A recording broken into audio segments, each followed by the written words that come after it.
What an inspirational story. Good evening.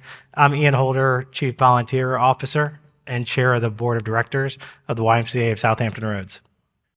I'm Kathy Abshire, Treasurer for the Y for 2022. And Kathy and I are excited to share with you some highlights about the Y service and results for the past year, 2022. Yep, and we hope this dialogue will help you see the scale and the strength of the Y for the last year. And Kathy, last year was truly a strength for the Y on the YMCA of Southampton Roads. Coming out of COVID, we had to get the youth out of their house, and we had to get them active. So there was a huge community need that we met with a vengeance. So we set record-breaking camper weeks and sports weeks with over 26,000 camper weeks and over 12,000 sports sessions. That's amazing. And that translated to $17 million on the program revenue line item for 2022. You can see there on the screen, and that is the highest program revenue we've had, and we've even surpassed what it was pre-pandemic. That's amazing. And being inside the Ys, which you all can attest to, the vibrancy's come back. And that means the membership and occupancy has also come back. Did you know that we had over 350,000 more visitors and 8,000 more group fitness sessions than the year before? Wow, that's great. It's incredible.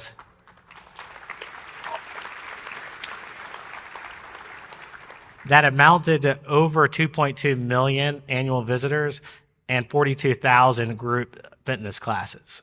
Yep, and Ian, that translated into our membership revenue, which was $4 million higher than 21, which is about a 20% increase. But we still have opportunity to grow our membership. We're about 78, 80% of pre-pandemic levels. Yeah, and the Y's been really innovative, right, during the past few years because we've needed to be and because the markets have shifted. During the pandemic, when we couldn't go out, right, we formed the Digital Y that brought the YMCA to your house. And when we started coming back to the Y, we had the 24-hour access. And last year was no different. We started a program, Sponsor a Teen, where teenagers were able to come and have a free membership to the Y for the whole summer. So I know the parents were happy about that, as well as the teens. We had over 4,200 teens that benefited from that program, and they were able to connect with each other and the community, and the staff put on over 300 social activities for the teens. That wouldn't have been possible if it wasn't for individual donors in the room, as well as grant funding that we received from Mackenzie Scott. Yep, that's right. And we can't stress enough how important those donations and grants are to the Y, and thank you all for all your contributions, not just this year, but over the years. We got about $11 million in grant and donor funding this year.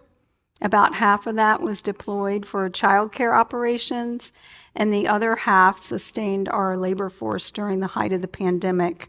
And we were able to recognize that revenue this year. It was a forgiveness of a federal stimulus loan. So, Ian, as you know, labor has been challenging, not just for the Y, but other organizations around the country.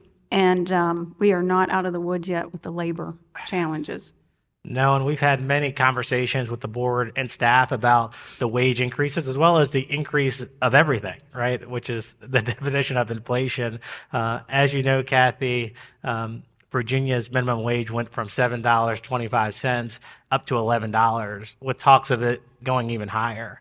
So we have to remain flexible and to be flexible in order to take care of our greatest asset, which is our people. So yes, we're not out of the woods yet, but we'll make sure that we be flexible in how we operate so we can take care of the community and take care of our people. Absolutely. People are the Y. People are our greatest asset, and the wage increases are critical to be able to fund. But we were also fortunate with our financial success to be able to invest in professional development training as well as employee wellness benefits. And speaking of investments, we were also able to plan a 3-year replacement of our equipment and the cardio equipment. And the first stage of that was installed in December, this past December. That's fantastic. And I heard there was another reinstatement of a benefit. I think Yes. coffee, after a 3-year hiatus, Coffee is came back back. at the Y. Oh, Oh, wow. Thank you, Amelia. thank you. Thank you. Hey, we can always use a good cup of coffee. Exactly. Very nice. That's not a latte. Is there it's just anything a else in coffee. this coffee? Just a coffee. So anyway, investments are of our members, our community, our team members is really what makes the Y strong, keeping with that theme of strong. And this year we ended the year with revenues of $53 million, which is higher than ever.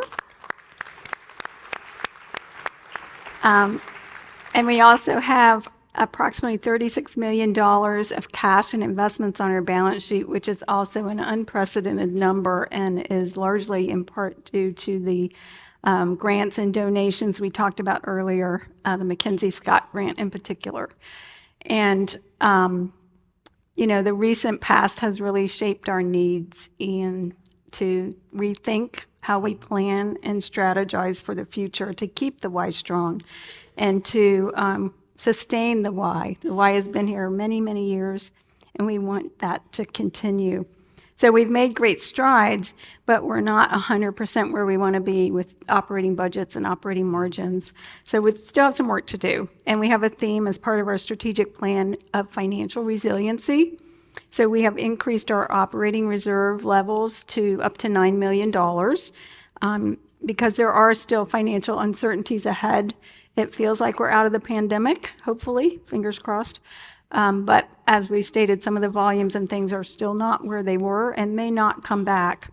So we need to keep the momentum strong for financial resiliency, and we've made plans to invest in that reserve. And thank you for your leadership and steadying our ships and make sure our foundation from a financial resilience is strong. We have a lot of capital assets, right? Which includes our buildings and whatnot. And those buildings need maintenance.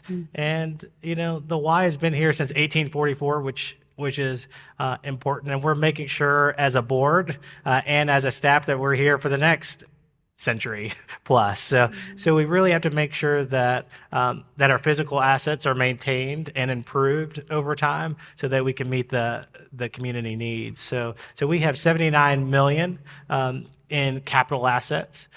And last year we really stepped up and ramped up the improvement, the preventative maintenance, and the much needed repair of our physical blueprint. So we're really proud of that, and more to come, but we're excited about the work that we're going to be doing in our physical spaces. Yeah. So we could host great programs. Yeah, it's great to be able to get back to investing in those things. And Ian, it's a true pleasure to be up on the stage with you tonight and to be serving the Y with you. It has been an honor and a privilege, and it takes this whole group and then some that are dedicated to the Y, and so many. So thank you. No, thank you, Kathy, and the pleasure is mine. And as Anthony, I think, alluded to with the village people, it takes a village, right, to do what we can do. So I wanted to thank all of you in attendance tonight, all the partners that we have, the volunteers, which I know how many hours that you can work, and the staff. Without everyone in this room and in our communities, we couldn't do what we do. So just wanted to have a round of applause to thank you guys.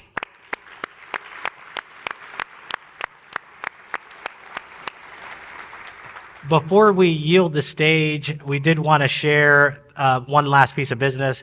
We were in our December board meeting, we were able to elect a new officer slate. So we're really excited about the new officer slate and again, the work to come. But let's have a round of applause for our new officer slate for 2023.